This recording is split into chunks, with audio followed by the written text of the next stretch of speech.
The new I-bond fixed rate is out. Should you redeem older, lower fixed rate I-bonds and buy more new ones? Hello, members, super savers, and bond course fans. I hope you're healthy and well. Treasury Direct posted the new I-bond rate on October 31st.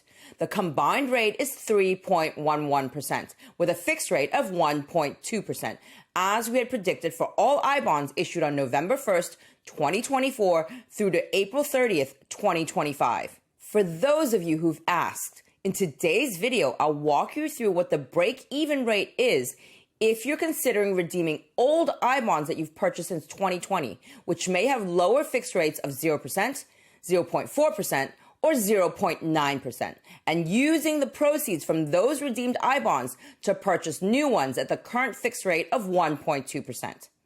As usual, here's our front of video disclaimer. For a detailed disclaimer, please refer to the end of this video. Let's dive in now, folks.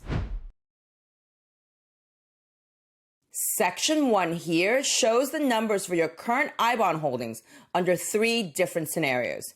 In this row, we have the old I-bond fixed rates of 0%, 0.4%, and 0.9%. In this row, we have the current semi-annual inflation rate of 0.95% times 2, giving us a 1.90% annualized inflation rate for all 3 scenarios.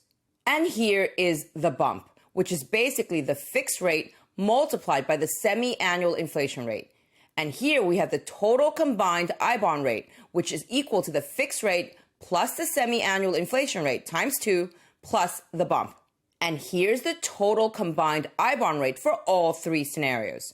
Bond beginners, folks, please refer back to Module 7 on I-bonds if you need a detailed refresher on how to calculate the total combined I-bond rate. Moving on now to Section 2 in the middle here. This section shows the fixed rate for the new I-bonds that you might be purchasing before the end of April 2025. And because we're talking about redeeming your old I-bonds and using the proceeds to buy new I-bonds, we can ignore the inflation rate for scenarios going forward from here. Because whether you keep your old I-bonds or swap them for new I-bonds, you will get the inflation rate in both cases.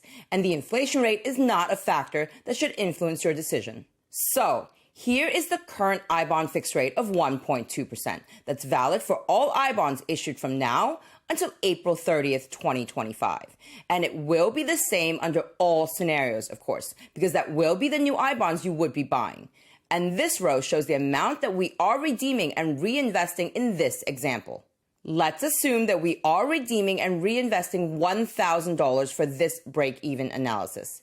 Now, let's move on to Section 3 here on the bottom, showing the break-even calculation. And let's start with these 0% fixed rate I-bonds first before we move on to the 0.4% and 0.9% fixed rate I-bonds. Here is the early withdrawal penalty on the redemption as a percentage. That's this total combined annualized I-bond rate here divided by 4, because the early withdrawal penalty is always the last 3 months total combined I-bond interest if you redeem after the first year, but before the end of year 5 of your I-bond. Multiply this by this $1,000 that we're redeeming and reinvesting here. And here is the early withdrawal penalty amount in dollars that we lose per $1,000 if we redeem early. Basically, what we lose with the redemption reinvestment process. And here's what we gain. Here is the extra fixed rate, the additional fixed rate that we earn in percentage on an annualized basis.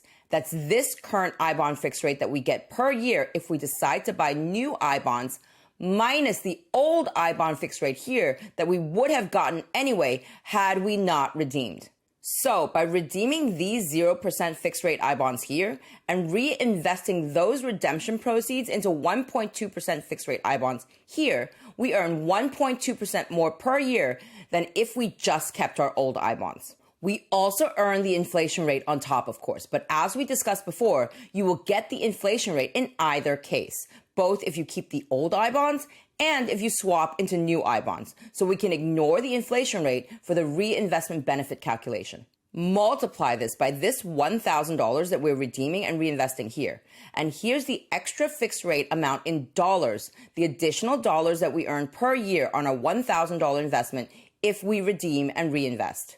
And to get to the break even, we would divide the early withdrawal penalty in dollars that we lose by the extra fixed rate amount, the additional fixed rate dollars that we earn or gain. And because these are all annualized numbers, we then multiply by 12 to get to the number of months needed to break even. About 5 months essentially for 0% fixed rate I bonds. Meaning that it will take you about 5 months to earn back the early withdrawal penalty if you redeem and reinvest your old 0% fixed rate I bonds before the end of year 5 of your investment. Or in other words, it makes sense to redeem and reinvest your old I bonds with a 0% fixed rate if you're planning on holding them for more than 5 months, because you will start earning an extra return on your investment after these 5 months. And remember, there is a minimum holding period of 12 months for all newly purchased I bonds, meaning you can't redeem them until then anyway. Now, let's run the same analysis for 0.4% fixed rate I bonds. And here's what the numbers look like, resulting in a break-even time of about 9 months.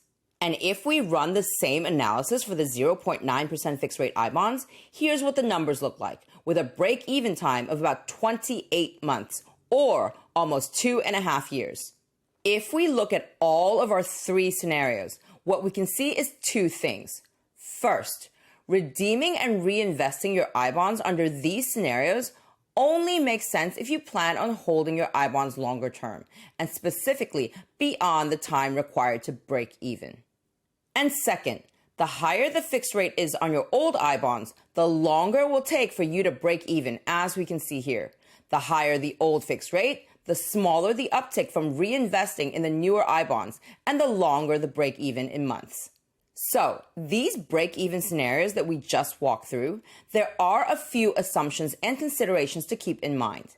First, as we already mentioned, our break even analysis assumes a reinvestment scenario versus the baseline scenario of staying invested in I bonds, meaning that even if you do nothing, you will keep earning the old fixed rate plus the inflation rate going forward. Second, our break-even analysis assumes an early withdrawal penalty of the last 3 months' interest, which is applicable to I bonds held more than 1 year but less than 5 years. If you've been holding your I bonds for more than 5 years already, there is no early withdrawal penalty, and you basically have an immediate break-even and can switch regardless of how long you intend to hold the I bonds.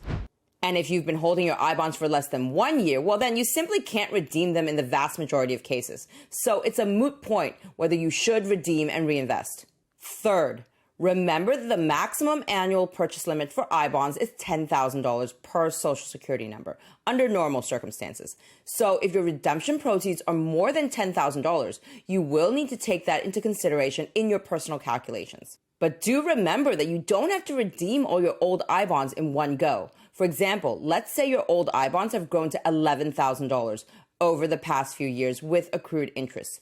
But your limit for new I bond purchases in this year is only $10,000. Then you can simply redeem and reinvest $10,000 of your old I bonds and let the remaining $1,000 continue to earn the inflation rate plus any old fixed rate that they may have, which provides a perfect transition to one final point. Remember that I bond redemptions always consist of principal and the prorated interest amount. And in the year of redemption, taxes may come due as part of that interest. You cannot choose to withdraw only principal or only accrued interest. It'll always be a prorated mix of the two. For purposes of our scenarios, we assume that the redeemed amount for reinvestment is the net amount after tax. So, Marcus and I have already redeemed our old I bonds with lower fixed rates.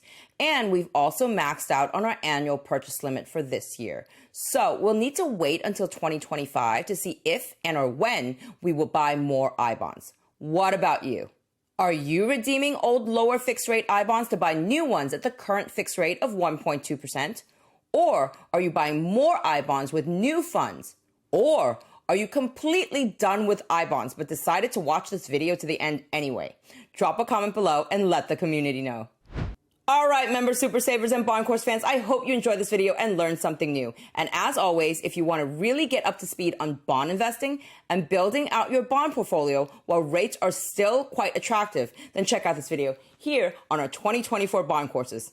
Or come join our next live member Q&A on Sunday, November 24th at 5 p.m. Eastern Time 2 p.m. Pacific time. We'll be diving deeper into all things fixed income. I've also linked all the details on our bond courses and YouTube Super Saver membership below this video for your convenience. See you again very soon with more brand new wealth building content for your financial journey.